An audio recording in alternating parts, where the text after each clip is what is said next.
अस्सलाम वालेकुम, मेरा नाम है कासिम नवाज़ और आप देख रहे हैं फॉरेक्स XAUSD चैनल। आज हम सीखेंगे फॉरेक्स में रिस्क मैनेजमेंट से क्या मुराद है। सबसे पहले हम रिस्क मैनेजमेंट को समझ लेते हैं कि रिस्क मैनेजमेंट असल में है क्या। मिसाल के तौर पर एक ट्रेडर है, उसके पास $1000 का अकाउंट है और वो 1% रिस्क ले रहा है, तो इसका मतलब है जो अब वो एक ट्रेड करेगा तो वो $10 है, वो मैक्सिमम वो लॉस करेगा। अब वो $10 किस तरह लॉस करता है। मिसाल के तौर पर वो एक ट्रेड करता है और उसका जो SL है वो रखता है $10। तो जो अपना लॉट साइज सिलेक्ट करेगा वो करेगा 0.10। अगर वो SL 10 पिप देता है, उसका SL हिट होता है तो उसका $10 का नुकसान होगा। अगर वो क्या कर रहा है कि अपना जो लॉट साइज है वो सिलेक्ट कर रहा है 0.05 और जो SL रखता है वो रखता है 20 पिप, तो तब भी उसके $10 ही SL हिट होने पर लॉस होंगे। तो वो जो $10 का है वो अगर वो मिसाल के तौर पर जो SL है वो 100 पिप का दे रहा है तो वो अपना लॉट साइज 0.01 सिलेक्ट करेगा। अगर वो 0.02 सिलेक्ट करता है तो वो अपना SL 50 पिप का देगा।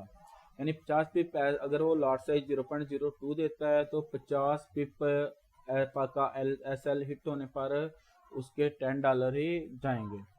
तो इस चीज़ को हम रिस्क मैनेजमेंट कहते हैं कि वो अपने $10 को किस हिसाब से वो ट्रेड करना चाह रहा है। ये है इसका रिस्क मैनेजमेंट।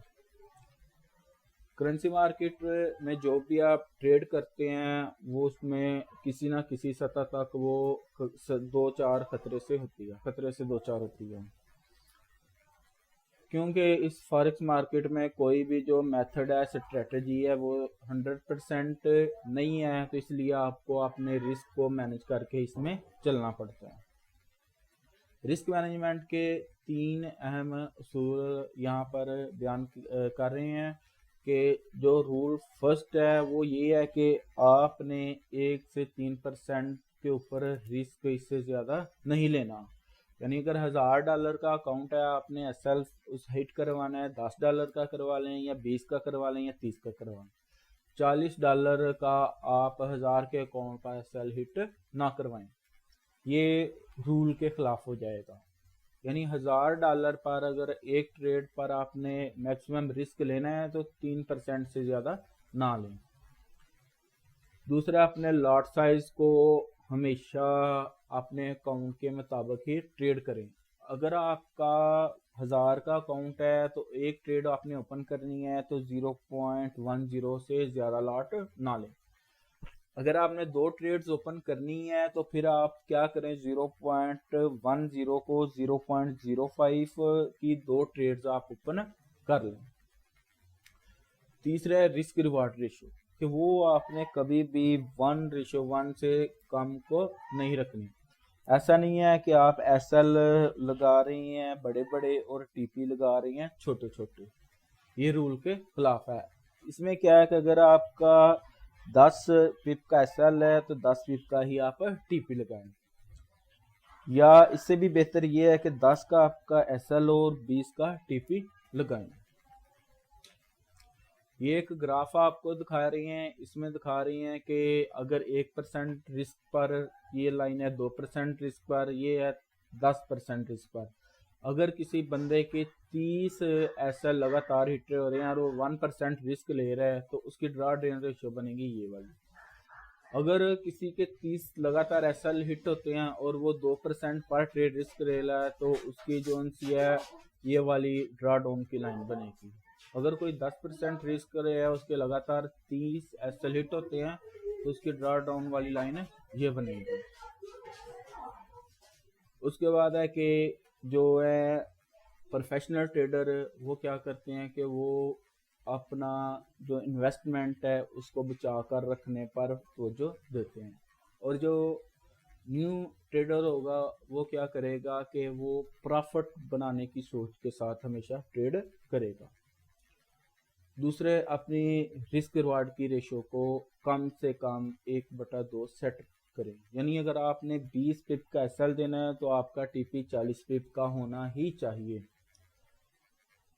दूसरा है कि अपने जो लॉट साइज है उनको मुस्तकिल रखें। ऐसा नहीं है कि 4 से 5 ट्रेड आपकी जो उनसे हैं विन हो गई हैं तो इसका मतलब ये नहीं कि आप बड़े बड़े लॉट साइज जो वो लेना शुरू कर दें, ये ट्रेडिंग के खिलाफ है।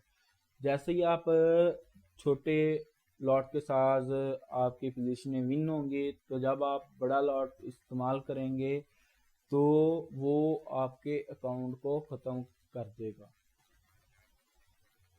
इसके बाद है कि आपने जो सी हैं जब ट्रेडिंग करनी है तो जो बेस करेंसीज हैं वो एक जैसी नहीं होनी चाहिए। इस तरह नहीं होना चाहिए कि आप यूएसडी कैड में भी ट्रेड कर रहे हैं, यूएसडी जेपीवाई में भी ट्रेड कर रहे हैं। यूएसडी कैड और यूएसडी जेपीवाई दोनों के अंदर यूएसडी की जो सी है वो करेंसी सेम है, तो इसलिए आप ये वाली जो पेयर्स हैं ये दोनों ट्रेड ना करें। अगर आपने ट्रेड करनी है तो या यूएसडी जेपीवाई में कर लें या यूएसडी कैड में कर लें। सेम जो सी हैं बेस वाली करेंसीज उनके अंदर ट्रेड ना करें। उसके बाद है कि आप अपने अकाउंट के हिसाब से आप ट्रेड करें। अपने अकाउंट के ऊपर जो लॉस है वो ज़्यादा ना डालें। तो जितना आप अकाउंट के ऊपर ज़्यादा से ज़्यादा खतरा ले सकते हैं, यानी 1000 के अकाउंट पर $30 से ज़्यादा आप खतरा मोल ना लें। दूसरा है कि ऐसी मुतअद्दिद पोजीशनें खोलने से गुरेज करें जो एक दूसरे को मनसूख करती हैं। मिसाल के तौर पर जीपीबी जेपीवाई है और यूएसडी जेपीवाई है, दोनों में जेपीवाई सेम आ रहा है पेयर, तो ऐसी ट्रेड्स ना करें। ज़्यादा बड़ी लॉट्स ना इस्तेमाल करें क्योंकि कुछ ट्रेडर वो सोच रहे होते हैं कि शायद हम बड़ा लॉट साइज इस्तेमाल करके अपने जो उनसे प्रॉफिट्स उनको ज़्यादा कर सकते हैं। ये होती है न्यू ट्रेडर की सोच। और जो प्रोफेशनल ट्रेडर है वो इस बात को सोच कर ट्रेड कर रहा होता है कि मैंने अपने एसएल छोटे रखने हैं और जो प्रॉफिट टारगेट्स हैं उनको बड़ा रखना है।